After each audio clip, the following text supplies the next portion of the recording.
சிலுக்கு சிலுக்கு சிங்காரி சிங்காரி கதை வணக்கம் மக்களே, மீண்டும் உங்களை சந்திப்பதில் பெருமகிழ்ச்சி. தேசிங்கராஜா 2 விமல், புகழ், சாம், சிங்கம்புலி மற்றும் பலர் நடித்து வித்யாசாகர் அவர்களின் இசையில் எழில் அவர்களின் இயக்கத்தில் வெளிவந்திருக்கிறது தான் இந்த படம். தேசிங்கராஜா முதல் பகுதி ஒரு முழுநீள நகைச்சுவை திரைப்படம் அப்படின்ற ஒரு ஜேர்னருக்குள்ளே வந்த படம். இன்றைக்கு வரைக்குமே டிவியில் போட்டாலும் அந்த படத்தை எவ்வளோ விளம்பரம் இடைவெளி வந்தாலும் சலிக்காமல் பார்க்கலாம். வெயிட் பண்ணி பொறுத்திருந்து காத்திருந்து அந்த படத்தை பார்த்து சிரிக்கலாம். கிளைமேக்ஸ் வரைக்கும் பெருசாக லாஜிக்கெல்லாம் யோசிக்காமல் அதில் வர அங்கங்கே வர கிளாமர் போர்ஷனுமே நம்மளை பெருசாக அஃபெக்ட் பண்ணாமல் ஒரு மைண்ட்லெஸ் ஹாப்பி என்டர்டெய்னராக அந்த படம் இருந்தது. அதில் நடித்த ஒவ்வொரு நடிகருமே நம்மளை சிரிக்க வச்சுருப்பாங்க. இன்ஃபேக்ட் விமலை விட மற்ற கதாபாத்திரங்கள் அங்கே நிறைய பெர்ஃபார்ம் பண்ணியிருக்கும்.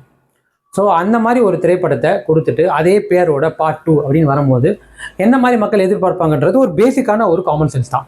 அதில் மாற்று கருத்தே இல்லை. இந்த டைட்டில் வச்சனால நீங்கள் இப்படி தான் இருக்கும், நீங்கள் வரக்கூடாது அப்படின்னு சொல்லவே முடியாது. ஏன்னா அந்த படம் அதை தான் பண்ணியிருக்கு. இது எழில் அவர்களுக்குன்னு இல்லை, இதுக்கு முன்னாடி பார்ட் 1 வச்சு பார்ட் 2 எடுத்து ஃபர்னிச்சரை உடைச்ச அத்தனை பேருக்குமே அது தெரிஞ்சு தான் எடுக்கிறாங்க, தெரியாமல் எடுக்கலை. முதல்ல இந்த படத்தோட கதை என்னன்றதை தேடுறதே பெரிய விஷயம். சீரியஸாக ஒரு எழில் அவர்கள் இன்னைக்கு நேற்று படம் பண்ண வரல, ஒரு புது டைரக்டரும் இல்லை. அவங்க கிட்டேருந்து இப்போ இந்த கதையை நான் தப்பு சொல்ல, ஓகே ஃபைன், ஒரு காமெடி படம் பெருசாக லாஜிக் இல்லை, இந்த பக்கம் ஒரு பிளாட் போகுது, இந்த பக்கம் ஒரு பிளாட் போகுது, ரெண்டுத்தையும் ஒரே பாயிண்ட் ஓவரில் முடிச்சு அது அந்த பிளாட்டை எக்ஸ்பிளைன் பண்ணும்போது நம்மளை எவ்வளோ தூரத்துக்கு சிரிக்க வச்சுருக்காங்கன்றது தான் இங்கே விஷயம். ஆனால் படம் ஆரம்பித்த 10 நிமிஷத்தில் நம்மளுக்கு ஆரம்பிக்கிற வெறுப்பு படம் முடியும் போது உச்சபட்சத்தில் ஏறிடுது, அப்படியே மண்டைக்கு ஏறிடுது, வெறுப்பின் உச்சகட்டத்துக்கு போயிடும். என்ன சோகம் அப்படின்னா, எழில் அப்படின்ற ஒரு பெரும் இயக்குனர்கிட்ட இருந்து, ஒரு வித்யாசாகர்ன்ற ஒரு பெரும் ஜாம்பவான்கிட்ட இருந்து இவ்வளோ மட்டமான, இவ்வளோ கேவலமான, இவ்வளோ வல்காரிட்டியோட, இவ்வளோ தரம் தாழ்ந்த குப்பை மாதிரி ஒரு படத்தை அவங்கக்கிட்ட இருந்து இந்த குவாலிட்டியில் எதிர்பார்த்துருக்கவே மாட்டாங்க, எதிர்பார்க்கவும் இல்லை. அதான் உண்மை. இதில் பிடிச்சிருக்குன்றதெல்லாம் கான்செப்டே கிடையாது. ஒரு தேசிகராஜா அப்படின்ற ஒரு பெரும் ஒரு காமெடி படம். அது from the start to end வரைக்கும் நம்மளை பெருசாக யோசிக்க வைக்காமல் சிரிக்க வைக்கிறது மட்டும்தான் ஒரு பாயிண்ட் அவுட்டில் அது செஞ்சுருக்கோம், சிறப்பாக செஞ்சுருக்கோம். இந்த படத்தில் அவங்க என்ன முயற்சி பண்ணாங்க அப்படின்றது, அந்த சிரிக்க வைக்கிறதுக்கான முயற்சி இருக்குல்ல, மோஸ்ட் இரிட்டேட்டிங்காக இருக்கும். அதுலேயும் புகழ் அப்படின்ற ஒரு நல்ல நடிகன், நிஜமாகவே அவர் ஒரு நல்ல நடிகன். அதுக்கு ஒரு பெரும் சாட்சி ஆகஸ்ட் 14, 1947 வந்த கௌதம் கார்த்தி அவர்களின் படத்தில் வாய் பேச முடியாத ஊமையானதுக்கப்புறம் கிளைமேக்ஸ் சீனில் ஒரு நடிப்பார். அந்த நடிப்பு போதும் அவரோட நடிப்பு திறமையை பார்க்க. ஆனால் அந்த மாதிரி ஒரு நடிகனையுமே இங்கே அவர் விஜய் டிவியில் பிரபலமானதுக்கு பயன்படுத்தப்பட்ட ஒரு பெண் வேடத்தை கொண்டு ஒரு போலீஸ்காரர், ஒரு இன்ஸ்பெக்டராக போட்டு அதில் மகா மட்டமான காட்சி அமைப்பில் நம்ம விஜய் டிவி வினோத் கூட அவர் பண்ணுற ஒரு விஷயம், ஒரு சீனாக இருக்கட்டும், அப்புறம் சாம்சா அவர்கள் கூட பண்ணுற சீன்ஸாக இருக்கட்டும், வையாபுரி கூட, இதெல்லாம் மோஸ்ட் இரிட்டேட்டிங் சீன்ஸ் அதெல்லாம் அவங்க வராது. அது இல்லாமல் படம் முழுக்க அவரோட வாய்ஸில், அந்த பெண் வாய்ஸே பேசியிருக்காரு, லேடி வாய்ஸ்லேயே, அதுவுமே நம்மளுக்கு மோஸ்ட் இரிட்டேட்டிங்காக இருக்கும். என்னன்னா, சிரிக்க வைக்கிறதுக்கு வசனங்களை ஏகோபித்தமாக எழுதி தள்ளியிருக்காங்க, பேசிக்கிட்டே இருப்பாங்க, பேசிக்கிட்டே இருப்பாங்க. இதில் விமல் எப்படி நடிச்சிருக்காரு அப்படின்னா, விமல் வேலையெல்லாம் முடிச்சுட்டு ஒரு பிரேக்கில் சொல்லுங்கப்பா இதான் சீனா, நின்ட்டேன், ஓகேவாப்பா அப்படின்ற ரேஞ்சுக்கு தான். அதாவது நடிக்கணுன்ற முயற்சி கூட போடலை. ஹீரோயின் அப்படின்னு 2 பேர் வருவாங்க. 2 பேருமே பரிதாபத்துக்குரிய நிலை. இதில் ஒரு ஃப்ளாஷ்பேக்கில் ஒரு ஹீரோயின் வருவாங்க, செத்து போயிடுவாங்க. அவங்க ஒரு மொத்தமாக 3 பேருமே ரொம்ப பரிதாபத்துக்குரிய ஒரு நிலையில் இருக்கிற ஹீரோயின்ஸ் தான். ஹீரோயின்ஸ் பேர் கூட நான் மைண்டில் இல்லை ஆக்சுவலாக. அந்த அளவுக்கு தான் அவங்களோட பர்ஃபார்மன்ஸுமே இருக்கும். அதுலேயும் போலீஸ் உடையில் அவங்க வரும்போதுலாம் ரொம்ப சிரிப்பாக இருந்தது. ஒரு ஃபிட்னஸ் கூட இல்லாமல் அந்த ட்ரெஸ்ஸை கூட ஒழுங்காக ஃபிட்டாக தைக்காத அளவுக்கு தான் இருந்தது. படத்தில் காமெடி நடிகர்கள் ஏகப்பட்ட பேர் இருக்காங்க, எக்கச்சக்கமான காமெடி நடிகர்கள். ஆனால் நிஜமாகவே ஒரு இடத்துல கூட ஒரு சீனில் இந்த புல்லட்டை ஃபில் பண்ணுவோம், அதான் கிரிஞ்சு காமெடி தான். ஆனால் அந்த இடத்துல அந்த கிரிஞ்சு காமெடி நல்லா இருக்குப்பா சொல்கிற அளவுக்கு தான் மற்ற காமெடிகள் இருந்தது.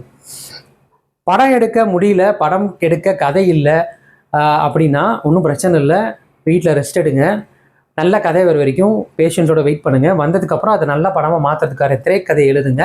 அதுக்கப்புறம் நடிகர்கள், தயாரிப்பாளர்கள் மற்ற விஷயங்களெல்லாம் எடுங்க. நான் ஒரு சக்ஸஸ்ஃபுல் டைரக்டராக இருந்தேன், அதனால் என்னோடய பழைய படத்தோட பேரை நான் யூஸ் பண்ணிக்கிட்டு நான் என்ன மாதிரி ஒரு குப்பி வேணால் கிளறி வைப்பேன், நீங்கள் பார்த்துட்டு நல்லா இருக்குன்னு தான் சொல்லணும்னு எதிர்பார்க்குறது ஆக சிறந்த முட்டாள்தனம். ஸோ நீங்கள் கூப்பிட்டு வச்சு ப்ரெஸ்ஸையோ மீடியாவையோ கூப்பிட்டு நீங்கள் ஷோ போட்டதுனால அவங்க நல்ல விதமாக தான் ரிவ்யூ சொல்லணுன்றதும் அர்த்தம் கிடையாது. ஏன்னா நாங்கள் பார்த்துட்டு நல்ல விதமாக சொல்லணும்னா ஏதோ ஒரு விதத்தில் அது நல்ல விதமாக இருந்தால் மட்டும்தான் ஒரு மோசமான படத்தை கூட காப்பாற்றுறதுக்கு முயற்சி பண்ணலாம். அப்படி எந்த விதமான ஒரு விஷயமும் அந்த படத்தில் இல்லாதப்போ படம் ஆரம்பித்து ஒரு 20 நிமிஷத்தில் ஆரம்பிக்கிற ஒரு வெறுப்பு படம் முடிகிறப்போ உச்சகட்டத்தை நெருங்குதுன்னா அப்போ அந்த படம் முழுக்க நீங்கள் போட்ட முயற்சி எவ்வளோ தூரத்துக்கு அது இகழ்ச்சியாக மாறி இருக்குன்றது தான் எங்கள் விஷயம். நீங்கள் ஒரு படம் எடுக்கணும்னு முடிவு பண்ணிட்டீங்கன்னா அது எந்த தரமோட எடுக்கணும், அந்த பட்ஜெட்டுக்குரிய தரத்தோட எடுக்கலாம், தப்பு இல்லை. இவ்வளோ ஹை பட்ஜெட்டில் சங்கர் மாதிரி தான் எடுக்கணும்னு இல்லை. ஆனால் கொடுத்துருக்கிற பட்ஜெட்டுக்கு ஏற்ற மாதிரி நீங்கள் நல்லாவே எடுக்க முடியும். ஆனால் அதுக்கான முயற்சியை நீங்கள் போடலைன்றது அப்பட்டமாக தெரியுது. அதுவும் மகா மட்டமான ஒரு இன்டர்வல், மகா மட்டமான ஒரு கிளைமேக்ஸ் போர்ஷன்லாம், இந்த மாதிரி ஒரு இன்டர்வல் கிளைமேக்ஸ்லாம் நார்மலாகவே தமிழ் சினிமாவில் நான் பார்த்ததில்லை. தெலுங்கு சினிமாக்களில் ஒரு ஃபர்ஸ்ட் லெவலில் எடுக்கிற படங்களில் ஒரு தெலுங்கு படங்கள் தமிழ் டப்பிங்கில் வரும்போது பார்த்துருக்கேன். ஆனால் அதுவுமே கடந்த 10 வருஷத்துக்கு முன்னாடி தான். இப்போ வர படங்களில் இப்படி ஒரு மகா மட்டமான ஒரு இன்ட்ரோலோ மகா மட்டமான ஒரு ப்ரீ கிளைமேக்ஸ் போர்ஷன்லாம் பார்க்கவே இல்லை. அதுவும் இந்த படத்தில் ஒரு ப்ரீ கிளைமேக்ஸ் போய் கிளைமேக்ஸ் கிட்ட நெருங்குறப்போ புகழுக்கு வச்சு ஒரு காம்படிஷன் வச்சு குழிக்குள்ளே இறக்கி சந்தோஷ் சுபாஷ் அப்படின்னு சீரியஸாகவே அந்த மஞ்சுமல் பாய்ஸை விட்டுருங்கடா, அது போதும். டிடி இதில் தான் வந்ததுன்னா அதே தூக்கிட்டு இங்கேயும் வச்சுக்கிட்டு கயிறை திருப்பி பிடிச்சி அதெல்லாம் ரொம்ப இரிட்டேட் ஆகுது. அதாவது ஒரு படத்தை அந்த சீன் ஹிட் ஆயிடுச்சுன்னா அந்த சீன் அப்படியே ரெப்ளிகேட் பண்ணால் எல்லாம் சிரிப்பாங்கன்னு நினைக்கிறதே மகா முட்டாள்தரம்.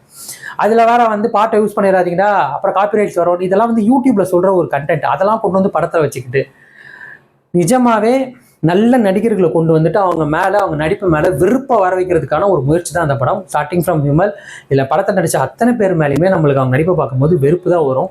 ஒரு இடத்துல கூட நம்மளுக்கு சிரிப்பு வராது. அதுதான் அந்த துயரத்துலேயும் துயரமாக இருந்தது. இந்த படம் நீங்கள் பார்க்கணும்னு நினச்சிங்கன்னா ஓடிடியில் வர வரைக்கும் பாருங்கள். ஓடிடியில் வர வரைக்கும் வெயிட் பண்ணி பாருங்கள். இல்லை நான் பார்த்தே தருவேன், ஏன்னா நீங்கள் நல்லா இல்லைன்னு சொல்லிட்டீங்க, நீங்கள் நல்லா இல்லைன்னு சொன்னால் இந்த படம் நல்லா இருக்குன்னா உங்கள் தலையெழுத்து, உங்கள் தலையில் மண்ணாளி போட்டுக்கணும்னு நினைக்கிறப்போ நான் ஒன்றும் தடுத்து நிறுத்த முடியாது. போய் சந்தோஷமாக மண்ணாளி போட்டுக்கோங்க. படம் ஆரம்பிச்ச 20 நிமிஷம் கழிச்சு நீங்கள் வருத்தப்பட்டு வேதனைப்பட்டு தெரியாமல் வந்துட்டேன்னு நினச்சா காசு போச்சுன்னு பரவாயில்ல, ஃபீல் பண்ணாதீங்க, வந்துருங்க. அப்போது மென்டல் பீஸாக காப்பாற்றான். வேறு வழி இல்லாமல் படம் முழுக்க பார்த்தீங்கன்னா 2 நாளைக்கு இதை பார்த்து நினச்சி காசு போனது இல்லாமல் மன நிம்மதியும் போய் அதை நினச்சி நம்ம உடல்நிலையும் போயிடும். அப்புறம் உங்கள் இஷ்டம், சொல்லிட்டேன். இந்த படத்துக்கு மார்க்குன்றதுலாம் பார்த்தீங்கன்னா அந்த டைட்டிலுக்காக வேணால் 10 மார்க் கொடுக்கலாம் 100க்கு. மற்றபடி 10 பைசா பிரயோஜனம் கிடையாது. காசு கொடுத்து அது ஸ்நாக்ஸ் வர வாங்கி அப்புறம் பார்க்கிங்லாம் போயிங்கன்னா மகா மட்டமான ஒரு தண்ட செலவு தான். அதுக்கு பதிலாக ஒரு பிச்சைக்காரங்களுக்கோ இல்லை 4 பேர் சோறு வாங்கி கொடுத்தீங்கன்னா அந்த புண்ணியமாக சேரும். ஸோ அவ்வளோதான் மக்களே, மீண்டும் அடுத்த வாரம் ஒரு நல்ல திரைப்படம், வேற ஒரு நல்ல விமர்சனம், வேற ஒரு நல்ல முன்னோட்டத்தோட உங்களுக்கு சந்திக்கிறேன். பை ஃப்ரம் விஜய் கிராதகன். இது நம்ம ஷோ ட்ரீல் அந்து போச்சு. எப்பா சாமி போதும்டா, ஓட்டது ரீல் அந்து போச்சு.